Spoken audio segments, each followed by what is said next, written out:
Olá pessoal, tudo bem? Aqui é o professor André Alves da ProService Refrigeração e Climatização. Dentro do nosso programa de 50 novos vídeos, nessa semana nós vamos falar sobre o conjunto Manifold. Essa ferramenta que é de extrema importância na refrigeração e climatização. Cada componente, como ele é montado, quais as pressões de trabalho, por que a utilização das mangueiras, todo o projeto construtivo de um conjunto Manifold e a sua utilização nós vamos mostrar agora no vídeo.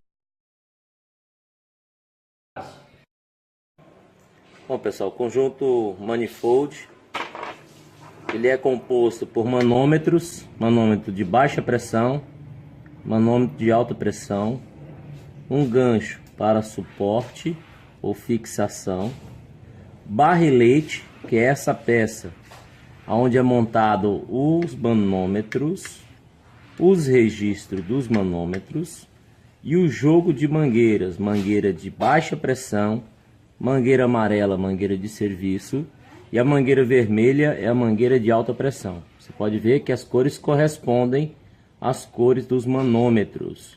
Não são relógios, são manômetros, medidores de pressão. Ok? Então, como que utiliza isso? A mangueira azul é a mangueira de serviço.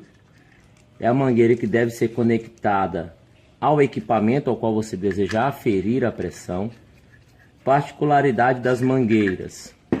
As mangueiras, elas possuem vedantes, sendo que um lado da mangueira não tem o acionador da válvula Schrader, que é essa pecinha no centro da mangueira. Você pode verificar que o outro lado não tem. E assim é a mesma coisa para as demais mangueiras. Todas elas vai ter um lado que é o acionador de Schrader e o outro lado que não tem o acionador, que é justamente este lado que vai ser conectado ao manifold. Outra diferenciação para você não errar na hora da conexão. Um lado da mangueira, a conexão é reto, e o outro ele tem uma curvinha de 45 graus aproximadamente. Esse lado curvo é o lado que nós usamos para conectar no equipamento que vai ser trabalhado. Esse manifold é um manifold da CPS, mas existem de várias marcas. É um manifold digital, perdão, analógico. Existem os manifolds digitais. Esse aqui é um analógico. Particularidade. Além dele ser um aferidor de pressão, um medidor de pressão, ele também é um termômetro. Como assim, professor? Simples. Quando ele está conectado a uma pressão, ele vai subir o ponteiro e vai parar onde essa pressão você deseja aferir a pressão. Por exemplo, parou aqui em 30 PSI.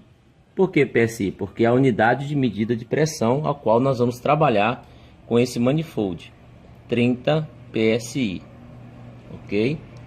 Para saber qual a temperatura que este fluido refrigerante, comumente chamado de gás, né? Mas o correto é fluido refrigerante.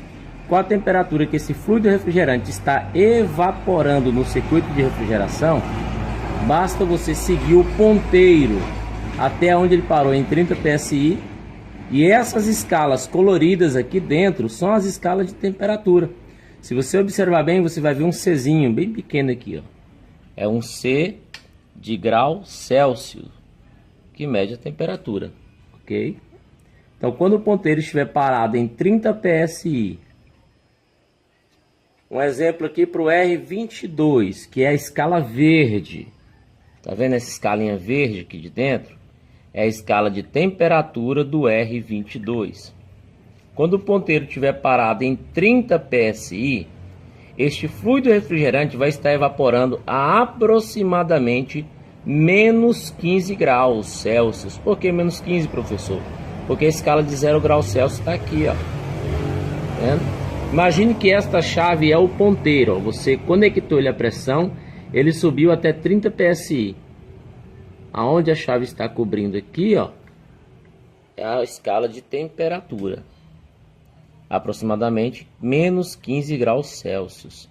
Você viu porque agora quando você coloca o manifold num split com um fluido R22 a 30 PSI ele começa a congelar a tubulação? porque ele está trabalhando em graus negativos. Então ele começa a congelar. Beleza, então vamos lá. Qual é a pressão de trabalho para o R22 em um split system? 60 PSI aproximadamente. Vamos ver qual a temperatura que ele passa ao estar em 60 PSI? Confere comigo. 60 PSI. Imagine que essa chave é o ponteiro, ponteirinho azul. Ele vai estar aproximadamente a 4 graus Celsius. Nós sabemos muito bem que acima de 0 grau não há congelamento. Então em 4 graus Celsius é a temperatura baixa, mas não no nível de congelamento, que é a referência da climatização. Esfriar o ambiente sem congelar. Essa função é de geladeira. Ok? Nós vamos seguir o vídeo. Bom, galera, nós pressurizamos aqui o nosso manifold com o R22, diretamente do cilindro de R22. E agora ele está marcando aqui aproximadamente 68 PSI. A gente sabe que o split pode trabalhar na casa de 60 a 70 PSI. Então, se você conferir o ponteiro, ó, na escala verde, vale lembrar que a escala verde é a escala do R22. Pois então, galera, lembrando que a escala verde é a escala do R22. Então nós vamos ver aqui, ó, que ele está aproximadamente, estava em 68, está baixando um pouquinho o ponteiro, porque a gente está com um probleminha aqui no vedante da mangueira, mas tudo bem. Para a aula aqui vai dar tranquilo. Então os splits trabalham na faixa de 60 a 70 PSI para o fluido refrigerante R22. Qual a temperatura nesse exato momento para o R22? Vamos conferir? Escala verde, aproximadamente 6 PSI, onde ela passa aqui. Para que serve isso, professor? Quando eu vou precisar dessa escala de temperatura? Nós vamos gravar um vídeo, entre os vídeos que nós vamos gravar, nós vamos gravar um vídeo que é sobre o superaquecimento. E quando você monta uma máquina, um ar-condicionado tipo split, você faz o ajuste da carga térmica pelo superaquecimento. É um cálculo bem simples que você depende da temperatura convertida no manômetro, a pressão e a temperatura convertida no manômetro. Temperatura é obtida através de um termômetro, pode ser um termômetro tipo penta ou um termômetro convencional. E a gente realiza o cálculo, que é a temperatura da linha de evaporação menos a temperatura de sucção, convertida no manômetro. A gente consegue fazer o ajuste da carga térmica, mas aí vai ficar para um outro vídeo. Okay. Espero poder ter ajudado.